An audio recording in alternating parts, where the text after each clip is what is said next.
Olá, estudantes de todo o Brasil, sejam muito bem-vindos a mais um vídeo do canal Monografia do Triunfo. Como vocês estão?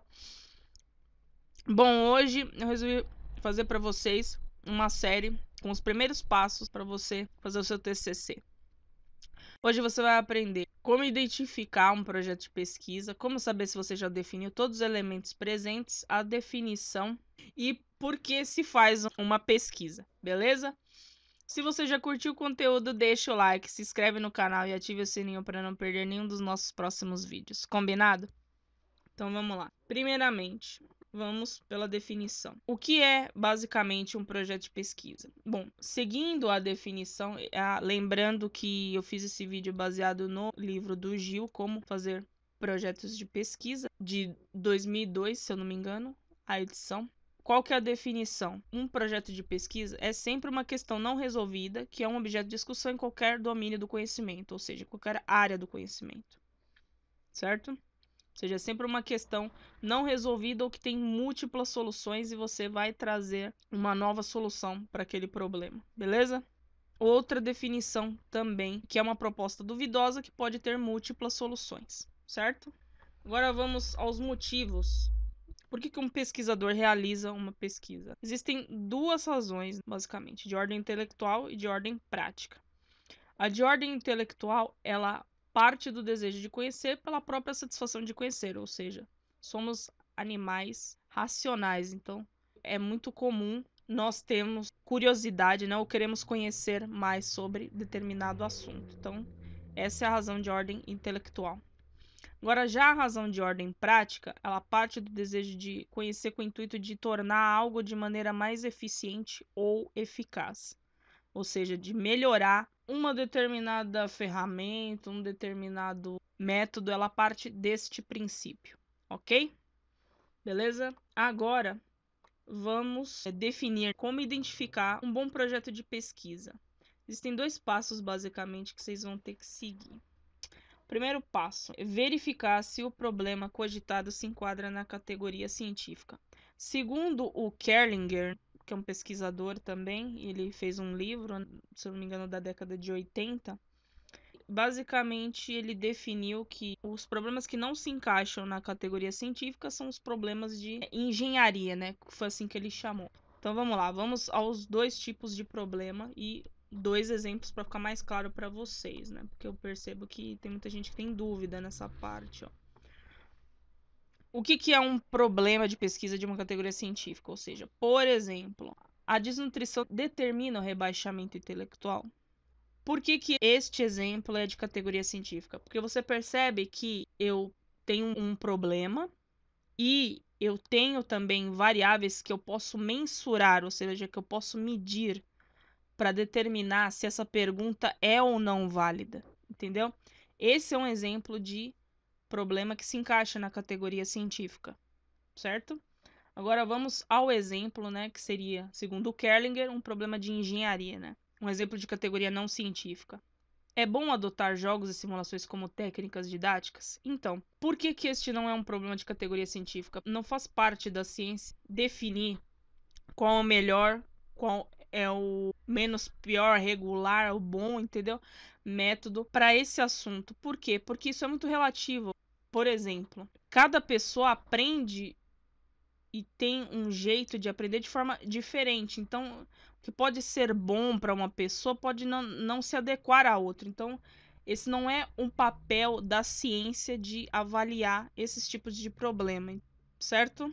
Então, este não seria um problema de categoria científica, e sim de engenharia, ok?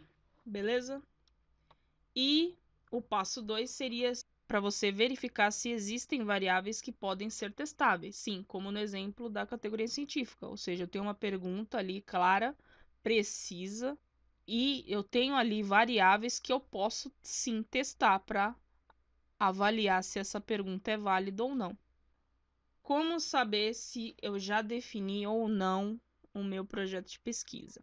Para isso você vai ter que se fazer essas seguintes perguntas.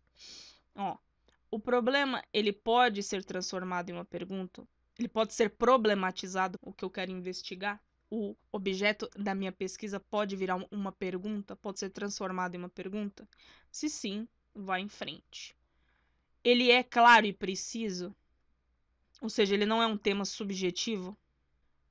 Outra pergunta que você deve se fazer. O problema é empírico, ou seja, ele pode ser testado na prática? Ele pode ser mensurado, avaliado? Se sim, você já o definiu. É o teu terceiro passo para você definir. Agora, o quarto passo para você definir o seu projeto de pesquisa.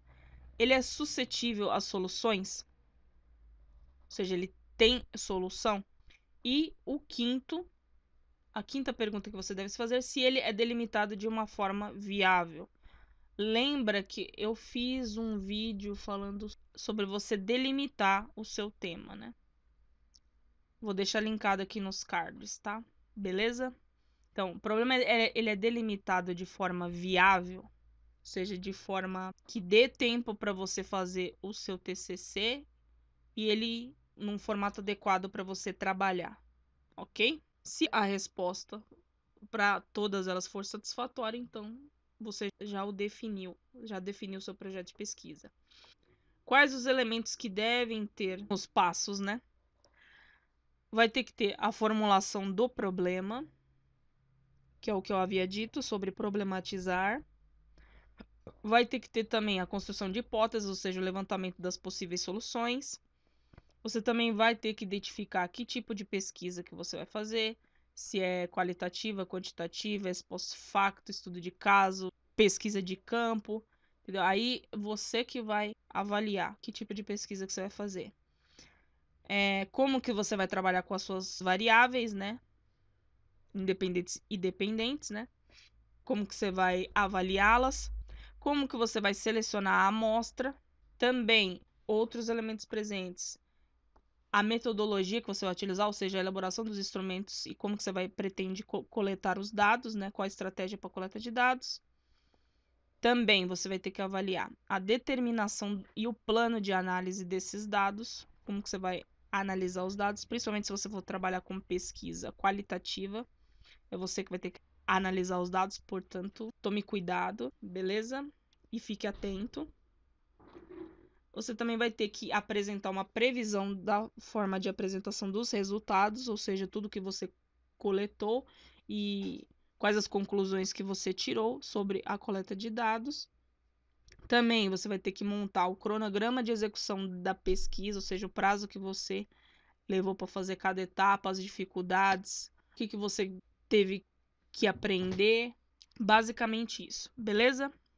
E também, por último, mas não menos importante, fazer o levantamento de todos os recursos, né, humanos, no caso, se mais pessoas contribuíram com a sua pesquisa, os materiais que você utilizou e os recursos financeiros que você teve que fazer para sua pesquisa, beleza? Ficou claro? Bom, é isso, espero que vocês tenham gostado. Se você gostou, já deixa aquele like para mim. Curtam, comentem, compartilhem. Lembre-se, conhecimento não é crime e deve ser dividido com todos. Vou deixar abaixo o link das minhas redes sociais, caso vocês queiram me seguir, pois eu posto várias dicas e conteúdos bem legais sobre TCC, monografia e português. Vou deixar abaixo o link de um infográfico contendo os erros de português mais comuns. Peguem, é de graça para ajudar vocês. Quaisquer críticas, dúvidas, sugestões, comentários, vocês coloquem aqui embaixo no vídeo que eu vou responder todas elas. Então é isso, até a próxima aula. Bons estudos a todos, foca no TCC e tchau!